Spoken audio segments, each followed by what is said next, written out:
네, 이번에는 대통령 수사 관련 내용 자세히 짚어보도록 하겠습니다. 김기훈 국민의힘 대변인, 박성민 전 더불어민주당 최고위원과 함께하겠습니다. 어서 오십시오. 안녕하세요. 네.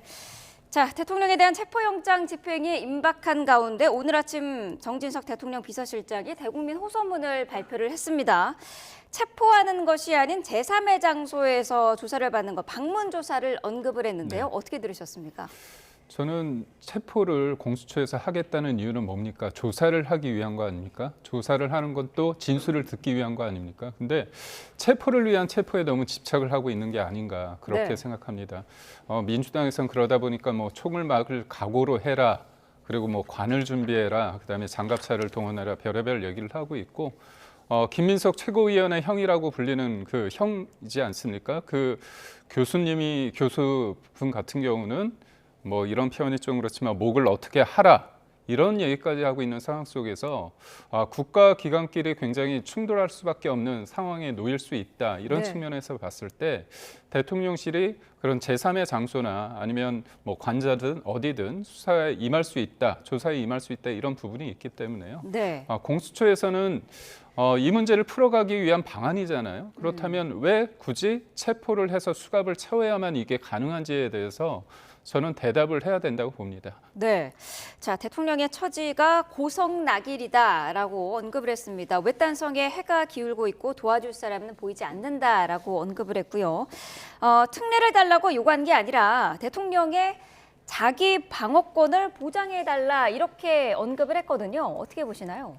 네, 저는 일단 지금 이 정진석 비서실장이 이 체포영장이 집행되기 직전에 어떻게 보면 이런 성명, 대국민 뭐 호소문 이런 것들을 발표하는 게 적절한지 좀 의문입니다. 왜냐하면 일단 첫 번째로 대국민 호소문을 발표할 게 아니고 대통령을 먼저 설득하셔야 되는 거 아닐까요?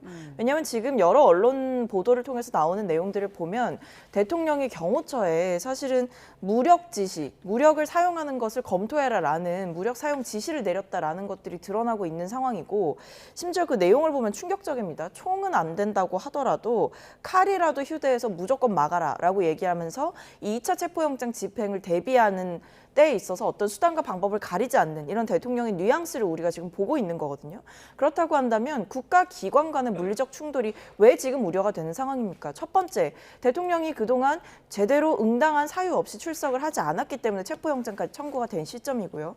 두 번째, 수사기관을 향해서 그렇다고 한다면 사전에 어떤 조율이나 협의를 시도했느냐 아니면 출석을 하는 과정에서 뭔가 얘기를 했느냐 그런 게 전혀 없었기 때문에 체포영장까지 오게 된 건데 이것을 마치 공수처가 무리하고 있다. 경찰이 무리하고 있다. 그렇기 때문에 무력 충돌이 일어날 것이다. 이렇게 얘기하는 것은 맞지가 않는 것이다. 오히려 지금 경호처를 동원해가지고 경호처의 뒤에 숨어서 굉장히 비겁하게 행동하고 있고 본인이 다하겠다고 했던 법적 책임을 다하지 않고 있기 때문에 지금 유혈 사태가 일어나는 것 아니냐라는 우려까지 있는 상황인 겁니다. 그러니까 네. 원인 제공은 대통령이 한 것이고 경호처 뒤에 숨어서 계속 이런 입장을 견지하면서 여론전을 펼치는 것 자체가 저는 너무 시점도 늦었고 그리고 할 거였으면 뭐 제3의 장소 이런 부분들은 이미 사전에 사실은 조율을 할 수 있었던 부분인데 이미 버스는 떠났다 이렇게 말씀드리겠습니다. 네, 경호처에 대한 무기 소지 지시는 사실무근이다라는 게 어제 대통령실의 입장이었다는 것을 다시 한번 좀 정리를 해드리고요.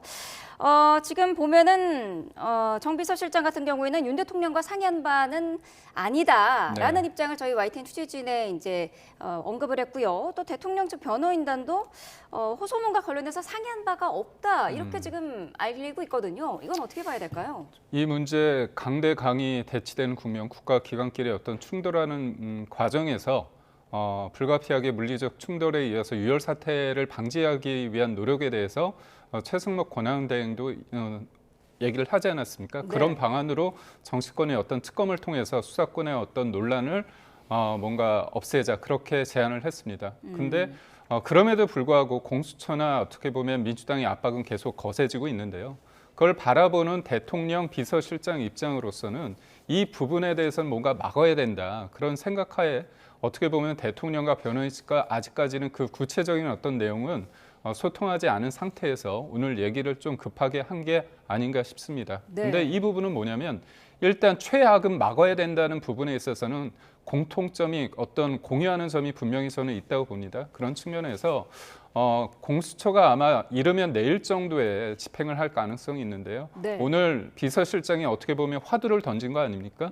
그렇다면 그 부분에 있어서 대통령 측과 그다음 변호인 측과 대통령과 뭔가 소통이 될 수 있고 무엇보다도 공수처의 입장 같은 경우는 이게 대통령의 뜻인가에 대해서 어떤 반문이 있지 않았습니까? 네. 그렇다면 대통령과 대통령 비서실 그리고 대통령 변호인 측이 일정 부분 대통령 비서실장이 얘기한 그 부분에 대해서 하나의 어떤 입장을 좀 정리할 필요가 있고요. 그 입장이 하나가 정리가 된다면 그에 대한 공수처의 어떤 답변이 좀 필요하지 않을까 싶습니다. 네, 어떻게 보면은 좀 대통령실 안에서의 지금 뭐 의견 전달이라든지 의사소통이라든지 이런 부분이 원활히 되고 있는 것인가라는 생각도 할 수 있을 것 같은데요. 근데 사실은 어쨌든 지금 대통령의 모습을 보게 되면 뭐 대통령은 방어권을 사용해야 된다, 충분히 보장해달라 이렇게 이야기를 하고 있지만 사실 저는 이 부분이 의문인 게 지금 충분히 자기 방어하고 계신 거 아닌가라는 생각이 들어요. 사실은 헌재 탄핵 심판을 우선시하겠다라고도 했지만 그 절차를 지연시키려고 했던 그 목적도 명확해 보였고 실제로 절차가 어느 정도 좀 지연이 됐던 부분도 있었고요. 네. 서류를 안 받는다던가 이런 일도 있었고 그리고 지금 뭐 방어권 얘기를 하시지만 충분히 여론전은 하고 계시지 않습니까? 뭐 대통령의 친구라고 불리는 변호사가 나와가지고 대통령의 입장을 계속해서 전달도 하고 유튜버들을 향해서 편지도 보내고 뭐 거기에는 또 변호사가 가가지고 또 인사를 하기도 하고 이런 방식으로 지금 대통령이 자신의 방어권은 저는 충분히 행사하고 있다라고 보여지거든요. 네. 근데 이런 부분들에 대해서 이 정진석 비서실장의 입장을 보면 마치 대통령이 그동안 모든 것을 다 협조를 했고 제대로 이 수사에 임했는데 왜 대통령이 이렇게까지 잡아가야 되느냐 이런 이야기를 하고 있는 걸로 보여요. 근데 제가 봤을 때 그것은 사실관계에 맞지 않고 대통령은 지금까지 이제 출석을 하지도 않았고 수사에 제대로 임하지도 않았기 때문에 지금의 사태까지 온 거다. 그렇기 때문에 지금 상황에서 어떤 방어권을 얘기하면서 교묘하게 이 사태를 지연시키려고 하거나 어떤 제3의 대안을 만들어서 빠져나가려고 하는 것 자체는 저는 적절해 보이지는 않는다 이런 생각입니다. 네, 말씀하신 것처럼 공수처에서 사실 그동안 뭐 세 차례 출석 요구를 했었습니다만 대통령이 불응을 했었던 그런 적이 있었기 때문에 공수처가 그동안은 방문 조사라든지 이런 거를 전혀 고려하지 않고 있던 상황이었거든요. 그러니까 대통령 측 변호인이 선임계를 내지 않았었습니다. 최근에 냈기 때문에 어떻게 보면 공수처의 이제까지의 어떤 영장 집행의 어떤 원칙이라고 할까요? 그 부분이 좀 바뀔 수도 있다고 저는 봐요. 왜냐하면 선임계 이후에 서로 간에 어떤 접점을 찾을 수 있는 어떤 소통이 필요한 거 아닙니까? 네. 그런 측면에서 전 있을 수 있다고 보고요. 대통령이기 때문에 뭔가 예외적이고 특별하게 이 부분에 대해서 뭔가 방어권을 더 달라 그건 아닙니다. 왜냐하면 체포영장이 집행이 안 됐을 때 대체로 보면 그 이후에 구속영장을 청구하는 경우가 많습니다. 그런 경우가 없는 게 아니고요. 그다음에 대통령 변호인 측에서 뭐라고 얘기했냐면 지금 공수처나 민주당이 얘기하는 게 뭡니까? 내란 혐의 관련해서 증거가 차고 넘친다면서요. 그렇다면 기소하시면 됩니다.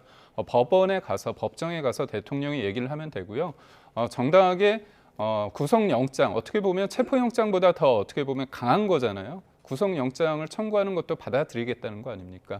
다만 서울중앙지법에 그걸 해달라는 겁니다. 왜? 네. 서부지법은 정치적 논란이 있고 여러 논란이 있는데도 이번에도 굳이 공수처는 서부지법에 또 영장을 청구하지 않았습니까? 네. 그러니까 저는 이게 대통령이라는 사람은 누구보다도 이제 온 국민이 투표를 해서 만들어진 어떤 리더십이라면 이 부분에 대해서 수사를 하게 되는 과정에 있어서도 국민들이 볼 때 문제가 없다는 측면이 좀 필요해요. 그러니까 절차적 정당성이 확보되지 않은 상태에서 쉽게 말해서 수사권도 없는 내란 혐의는 경찰이 수사해야 되는데 공수처가 수사하지 않습니까? 이 첫 단추부터 흔들리고 있다는 거죠. 그런 과정 속에서 그렇다면 대통령이 할 수 있는 부분이 뭔가? 그러면 제3의 장소도 할 수 있고요. 그게 네. 아니면 막말로 조사 말고 그렇게 증거가 차고 넘친다면 곧바로 기소를 하시면 어떨까 그런 생각을 해봤습니다. 네, 공수처가 뭐 일단은 체포영장 집행이 원칙이다라는 입장에는 변함이 없다라는 그런 이야기를 하고 있는데 지금 대통령실에서 먼저 제3의 장소라는 카드를 꺼낸 마당에 체포영장 집행을 만약에 강행을 하는 것도 공수처 입장에서는 부담이 될 수 있을 것 같거든요. 그런데 이제 지금 시점 자체가 이제 너무 어떤 협상을 하기에는 좀 너무 많이 와버린 거 아닌가라는 생각이 드는 거죠. 그러니까 그동안 사실은 뭐 체포영장을 이번에 처음 집행하는 것도 아니고 네. 1차 체포영장 집행 때 대통령이 어떻게 했습니까? 경호처 통해서 인간 벽을 만들지 않았습니까? 그리고 그 뒤에 관절을 어떻게 했죠? 이 경호처에서 했던 걸 보면 관절을 사실상 요새화를 했단 말입니다. 뭐 네. 철조망도 쳤고 그리고 최근에 언론을 통해서 이 드러나고 있는 이 경호처 직원들의 모습 이런 것들을 보면 마치 이제 무기를 좀 소지하고 있는 듯한 모습, 무기를 가방에 넣어서 소지하고 있는 듯한 모습 이런 것들이 나오고 있는 상황이고 대통령이 아주 최근까지도 경호처 간부들과 오찬을 하면서 무기 사용 얘기를 했다. 이런 것들이 왜 신빙성이 있다라고 보냐면 제보도 제보지만 어쨌든 포착되는 모습들 자체가 무기로 굉장히 중무장을 한 모습들이 보이고 있는 상황이기 때문에 이것이 아예 근거 없는 얘기가 아니다라는 생각이 드는 거거든요. 네. 근데 이런 대통령의 강경한 어떤 태도를 받고 그리고 1차 체포영장 집행을 사실은 대통령 측에서 무산시켰음에도 불구하고 이제 와서 어떤 자기 방어권을 이야기를 하면서 체포는 안 된다라고 얘기를 하는 것이 사실은 대통령이 여전히 법 위에 본인이 있겠다라는 이야기를 하는 것과 저는 다를 바가 없다라고 생각합니다. 네. 1차 체포영장 집행 때 그것이 무산됐던 그 행태가 문제였던 이유는 결국 우리나라는 법치주의 국가 아닙니까? 법에 의해서 정당하게 발부된 적법한 영장이 집행되는 과정 자체를 대통령이 무산시켰다라는 거.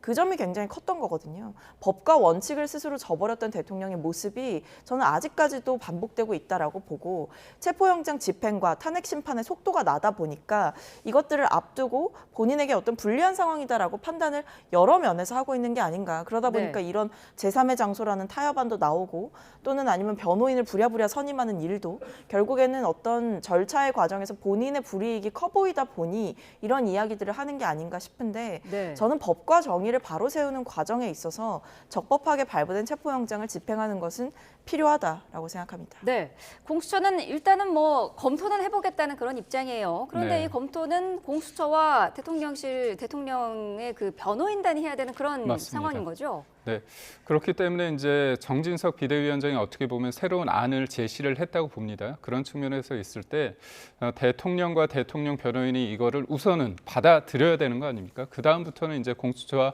협상을 할 여지가 있다고 보고 있고요.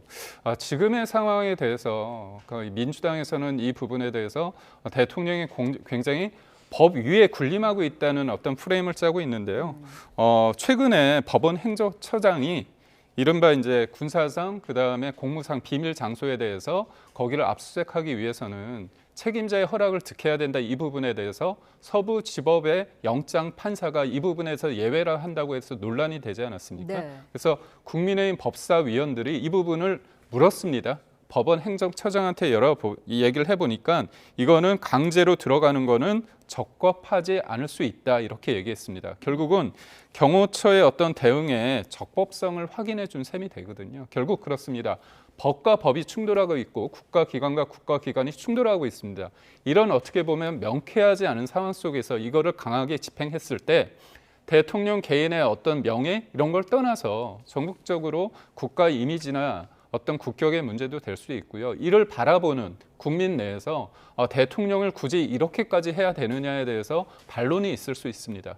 우리가 수사를 하고 기소를 하고 재판을 하는 이유가 뭐냐면요. 여러 가지 갈등 속에서 법이라는 그 앞에서 뭔가 갈등이 해소되고 뭔가 하나가 되는 그게 되는 게 중요한 거 아니지 않습니까? 근데 도리어 이런 과정 속에서 국론이 분열을 된다고 한다면 이런 방식의 거칠게 하는 행위가 과연 누구를 위한 것인지 되묻지 않을 수 없습니다. 네. 근데 대통령이 지금 받고 있는 범죄 혐의는 뭐 어떤 부패 혐의, 부패 범죄, 박근혜 전 대통령이라든지 이런 그 과거의 사례들과는 매우 다른 범죄입니다. 그러니까 왜냐하면 내란죄이지 않습니까? 내란죄 같은 경우에는 대통령의 이 불소추 특권에서도 예외가 될 정도로 그리고 내란죄로 처벌받을 수 있는 그 형량만 봐도 사형 혹은 무기징역 이렇게 굉장히 큰 형이 내려지기 때문에 굉장한 중죄라는 점을 말씀을 드리겠고 내란죄는 그리고 미수에 그쳤어도 처벌을 할 수가 있습니다. 그러니까 대통령이 받고 있는 혐의 자체가 가벼운 상황이 아니고 그리고 대통령이 했던 여러 가지 행위들을 사실은 지금 여러 정황들이 다 드러나고 있지 않습니까? 뭐 대통령이 뭐 도끼로 문을 부수고서라도 또는 뭐 의원들을 끌어내라, 체포해라, 이번 기회에 싹 다 정리해라 이런 이야기들을 했던 것들이 다 드러나고 있고 네. 심지어 이제 소방청장이 국회에 나와서 얘기하는 것들을 보면 뭐 행안부 장관이 뭐 단전 단수, 뭐 특정 언론사를 지목하면서 단전 단수 관련해 가지고 뭐 경찰에서 요청이 오면 협조해라 이런 얘기들까지 지금 다 나오고 있는 상황입니다. 그러니까 이 비상계엄 자체가 뭐 경고성이었다, 질서 유지를 위한 소수의 병력이 투입됐다 이렇게 대통령 측에서 얘기하는 게 거짓말이라는 게 다 드러나고 있는 상황이에요. 그렇다고 한다면 지금 대통령이 뭐 국격을 운운하면서 대통령의 방어권을 운운하면서 제3의 장소를 얘기할 게 아니고 자진해서 경호원들 다 물리고 자진 출석하는 방향을 잡는 게 맞는 것이고요. 그게 국민에 대한 도리라고 생각을 합니다. 이렇게 중차대한 범죄를 저질러 놓고 이런 중차대한 범죄의 피의자로 지목되고 있는 상황 속에서 여전히 대통령에 대한 예우를 바란다는 것 자체가 저는 국민들 앞에 굉장히 염치가 없는 모습이다라고 생각합니다. 네, 대국민 호소문에 민주당 이재명 대표를 겨냥한 듯한 내용도 있었습니다. 야당의 유력 정치인이 사법체계를 교묘히 이용해서 재판을 한없이 지연시키고 있다 이렇게 지적을 하면서 왜 윤 대통령만 사법체계 밖으로 추방돼야 하냐 이런 언급을 했거든요. 여기에 대해서는 어떤 의견을 하시겠습니까? 이러니까 이제 반성이 없다라는 얘기가 나오는 겁니다. 아직까지도 뭐 국민의힘에서도 뭐 최고위나 비대위 회의에서도 계엄 이후에 제일 많이 나왔던 뭐 여러 단어들을 보면 뭐 사죄, 반성 이런 거는 없다라고 하더라고요. 이런 단어들은 굉장히 몇 번 언급되지 않았고 오히려 네. 뭐 민주당, 이재명 대표 이런 상대방을 공격하려고 하는 언어들이 대부분 다수 사용되었다라는 분석 기사를 제가 본 적이 있는데요. 대통령 측에서도 저는 마찬가지인 것 같습니다. 지금 본인이 선포했던 그 비상계엄의 불법성을 인정하고 반성하고 국민들 앞에 정말 죄송하다라고 고개를 숙이기는커녕 내 비상계엄은 정당했다, 나는 절박했다 이런 입장이 지금 주를 이루고 있는 거 아닙니까? 그리고 또 굳이 뭐 새벽에 잠이 안 와서 이렇게 호소를 한다라고 올려놓고 이 상황 속에서도 이재명 대표를 공격한다라는 거는 아직도 이 대통령을 비롯해서 뭐 여당 측에서도 아직까지도 이재명 대표를 물고 늘어지면서 이 사태를 좀 헤쳐나가려고 하는 그런 전략이 보이는 게 아닌가 싶은데 저는 굉장히 얕은 수라고 봅니다. 그러니까 지금 상황은 이재명 대표를 대통령 측이나 여당 측에서 언급하면 언급할수록 오히려 본인들한테는 마이너스거든요. 네. 그리고 이런 상황에서는 뭐 이재명 대표 이런 얘기를 할 게 아니고 뭐 대통령이 사실은 자진해서 출석하는 모습을 보여주는 게 제일 좋은 안임에도 불구하고 여전히 어떤 최악의 수만, 악수의 악수만 거듭하고 있다 이런 모습이 보입니다. 네. 정진석 비서실장이 D-Day가 내일이라고 이제 언급을 했거든요. 네. 협상의 문을 두드리긴 했습니다만은 앞서서 전 최고위원께서 말씀을 하신 것처럼 너무 늦은 것 아니냐, 시간이 없다 이런 지적이 있는 것도 사실이거든요. 근데 왜 늦었죠? 아니 내일 안 하면 안 되나요? 내일 안 하면 뭐 대한민국이 망하나요? 그겁니다. 본질이 민주당과 이재명 쪽에서 이재명 대표 측에서 이렇게 강하게 몰아붙이는 이유가 있지 않습니까? 정진석 비대위원장이 밤잠을 설치면서 하는데 왜 이재명을 얘기를 했겠습니까? 이재명 대표를. 그거는 국민들이 다 압니다. 본인의 재판은 한없이 지연시키고 대통령과 관련된 헌재나 그다음에 수사 관련해서는 굉장히 빠르게 가야 된다고 생각하는 거 아닙니까? 한국계 앤디 김 민주당 상원의원이 뭐라고 얘기했냐면 특정인이 자신의 정치적 야심을 위해 상황을 이용하고 있다 이렇게 얘기했습니다. 굳이 뭐 제가 누구 특정인을 얘기 안 해도 국민들이 다 압니다. 본인이 떳떳하다면 수사 받으면 돼요. 침대 축구의 전형 모든 것들을 다 보여준 분이 누굽니까? 솔선수범하면서 제 변호인 관련해서 교체하시고 그다음에 기피 신청하시고 그다음에 무더기 증인하시잖아요. 그리고 판사 탄핵까지 언급하지 않았습니까? 이 부분에 있어서 그렇습니다. 전 계엄에 대해서 분명히 반대합니다. 동의하지 않습니다. 근데 그 계엄 이후에 대한민국의 어떤 정상화를 위해서 탄핵만이 유일한 답이냐 이 부분에 대해서는 좀 다르게 생각하고 있어요. 네. 근데 탄핵이 아니면 다 악마화하고 있습니다. 그리고 이 부분에 대해서 본인이 볼 때 대통령 탄핵 이후에 대통령 한덕수 권한대행 탄핵까지 했습니다. 그러면서 탄핵 이후일 때 본회의장에서 나오면서 미소를 짓고 있어요. 아니 한덕수 권한대행이 탄핵됐을 때 국민들은 불안해하지 않습니까? 그 불안 속에서 그 불안을 이용해서 정치적 자산을 취하고자 하는 이재명 대표의 미소를 보면서 사람들이 끔찍하다는 생각을 할 수밖에 없습니다. 그런 분입니다. 그런데 어제 최상목 권한대행의 대행을 만나서 뭐라고 했습니까? 지금의 어려운 혼란의 주범이 최상목 권한대행의 대행이라는 겁니다. 맞습니까? 지금 혼란을 누가 부추기고 있습니까? 저는 이런 상황 속에서 국민들이 다 보고 있습니다. 지금의 혼란 상황에서 본인의 사법 리스크를 줄이기 위해서 대통령의 속도, 헌재의 시간을 빨리 가게 재촉하고 있고 본인의 시간, 본인도 그렇잖아요.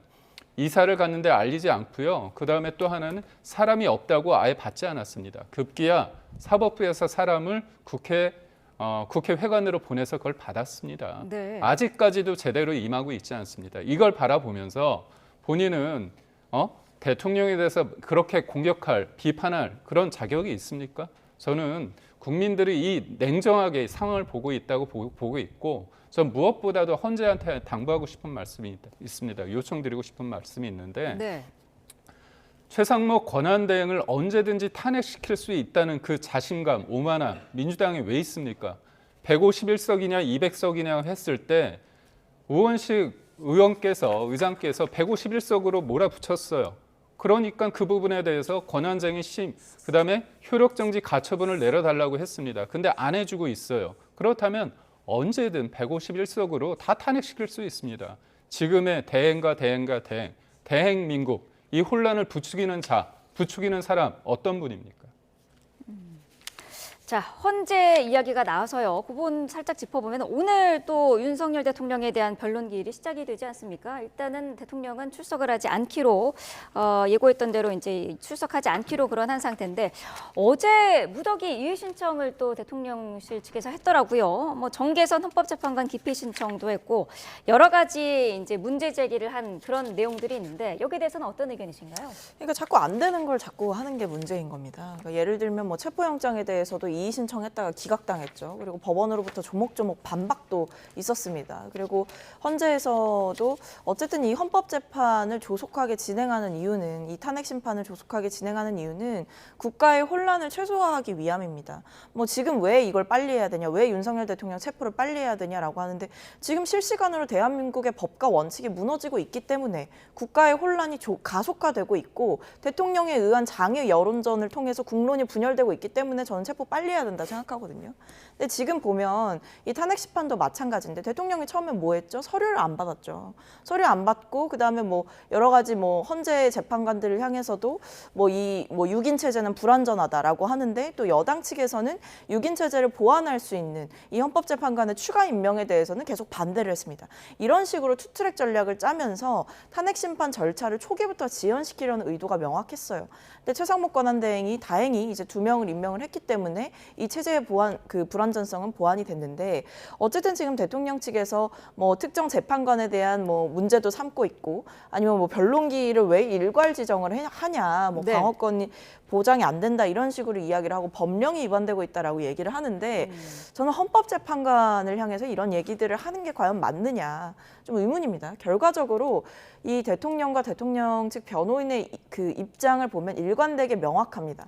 그러니까 이 탄핵 심판의 정당성을 해치고 이 어떤 탄핵 심판의 결과에 대한 불복을 저는 계획하고 있다라고 보여요. 왜냐하면 지금 재판관에 대해서 뭐 성향이라든지 아니면 임명에 대한 문제도 제기를 하고 결과적으로 그 임명된 체제에서 판단되는 여러 내용들까지도 사실은 정당하지 않다라고 이야기를 하려는 의도가 명확해 보이거든요. 네. 그러니까 이 모든 건 탄핵 심판의 정당성을 부정하기 위해서 이 대통령 측에서 이렇게 하고 있는 거다. 이 변론기일 관련해 가지고요. 이 탄핵 심판 이 재판장들도 뭐라 그랬냐면 당사자의 변론 계획을 수립하고 원활한 절차를 진행하기 위해서 이렇게 한 것이다. 문제 없다라는 입장을 밝혔어요. 그러니까 지금 대통령 측에서는 문제가 안 되는 것들도 문제를 삼고 있고 온갖 법 해석을 자의적으로 하면서 사실은 그 법 해석을 하는 가장 권위 있는 기관인 헌재에다가 이런 이의 신청을 하고 있기 때문에 저는 정말 좀 불필요한 일들을 하고 있다. 그냥 본인이 그렇게 떳떳하다고 한다면 이렇게 시간 끌게 아니고 탄핵 심판 절차에 제대로 임해라라는 말씀 드리겠습니다. 네. 자, 첫 변론기일은 오늘 오후인데 이에 앞서서 이제 오늘 오전에 헌재가 대통령 측이 제기한 그런 이의 신청에 대해서 논의를 하기로 했습니다. 어떤 대통령 입장에서 유의미한 결과가 나올 수도 있을까요? 저희가 그냥 무턱대고 우리 의견을 들어달라고 얘기하는 게 아닙니다. 예를 들어서 이제 다 법에 근거해서 얘기를 하고 있는데 네.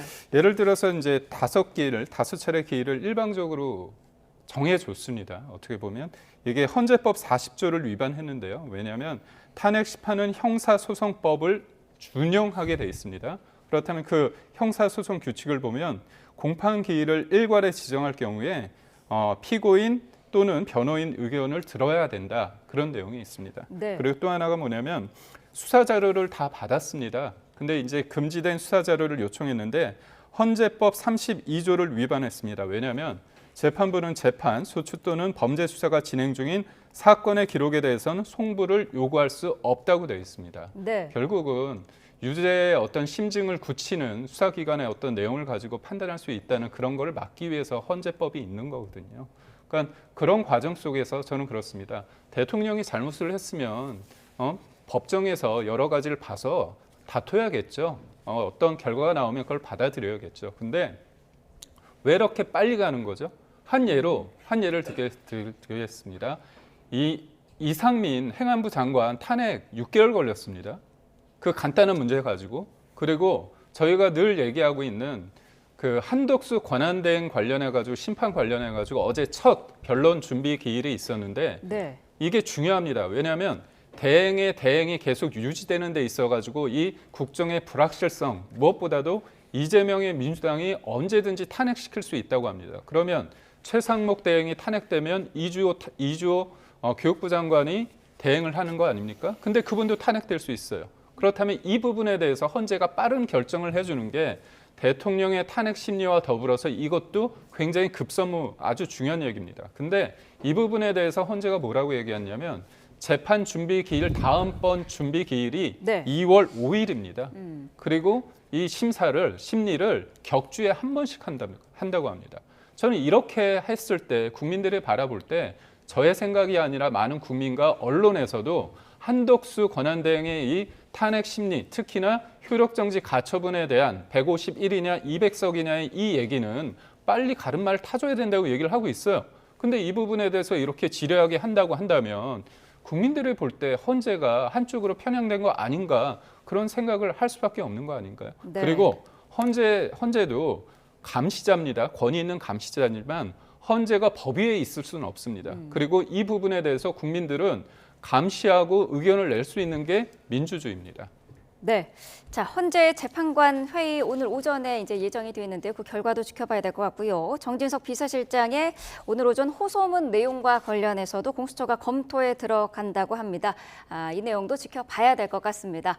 김기흥 국민의힘 대변인, 박성민 전 더불어민주당 최고위원과 자세한 이야기 나눠봤습니다. 두 분 말씀 감사합니다. 고맙습니다.